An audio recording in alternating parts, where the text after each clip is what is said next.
This week's Toyota One-on-One, we are joined by a key contributor to the 49ers defense, cornerback WaunWilliams.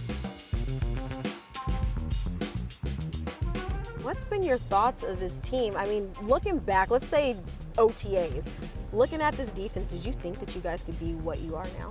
Definitely. You know, a lot of guys, we put in a lot of work, and just adding these new pieces to our defense was just like, it was complete. Everybody knew their assignments, and we was working hard in the offseason, and we could just see it all coming together. So you had an impressive start to the season, 2 interceptions, 3 forced fumbles, you had a sack. Looking back, now we're going into week 10, you guys have played 9 games. Do you have a favorite or a more memorable game this season that you think of?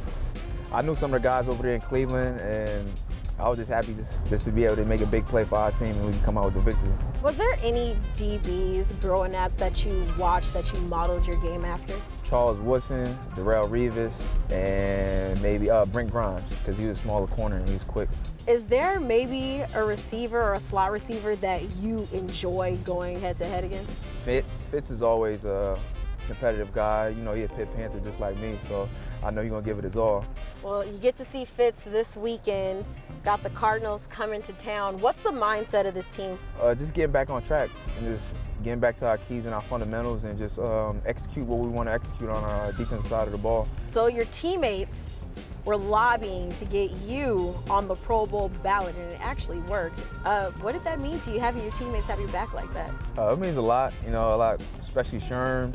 It's been a great year. Just want to keep going and just finish it out. What is it like having a guy like Sherm on this team, a veteran? He's vocal. He backs it up with his actions. He's a great leader, man. He's just a great teammate. He knows how to get the guys together. He knows how to get us going. He knows when to intervene as a leader. He knows what to say, and we just feed off his energy. It's just contagious. You're familiar with Shanahan when you were with the Browns. Yeah. Has much changed between Kyle back then and Kyle now, the head coach?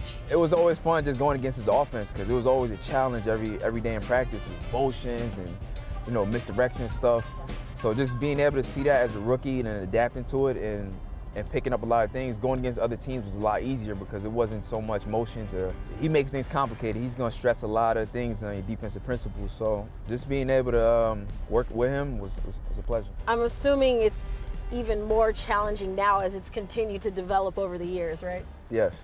He has all the weapons you could think of. You got Juice, tight ends, got Kittle, you got Dante, Marquise, Kendrick. His running backs. Emmanuel Sanders, the running backs is a crazy stable. All those guys run 4.2. It's crazy. Yeah. Your teammates call you KWaun the Shark. I actually got to talk to Defo not too long ago, and he said, well, KWaun's not just a shark. If he's a shark, he's the great white shark. He's like the deadliest of them all. What does that mean? It's a nickname. Kyle kind of started it. He just mentioned it, and the guys just kept running with it, and it just stuck with me. I run with it now.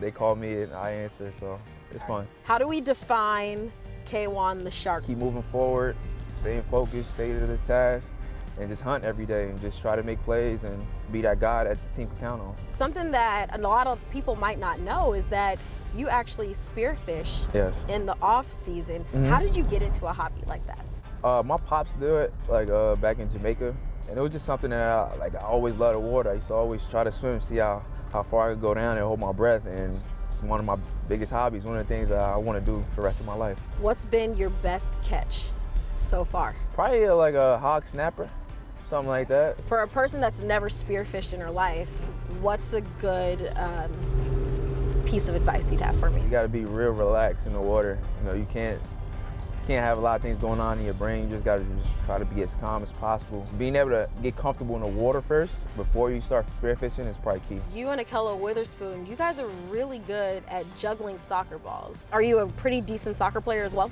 I would say so. I'm a big soccer fan. I keep up with Barcelona. And anytime on Sundays, I like to catch up on the Premier League, see if there's any good games on. The question everyone asks, if you weren't playing football, you would be doing X, what would that be? Football was my first love. It was just something that I was focused on when I was a kid. I knew I wanted to do it. I don't know, maybe soccer. I think I'll probably be playing soccer or basketball or so. What position in soccer would you be playing? Probably somewhere in midfield. and in basketball, probably point guard. KK, it was great having you. Yep. We got to do this again, maybe this off-season spearfishing. Sounds good.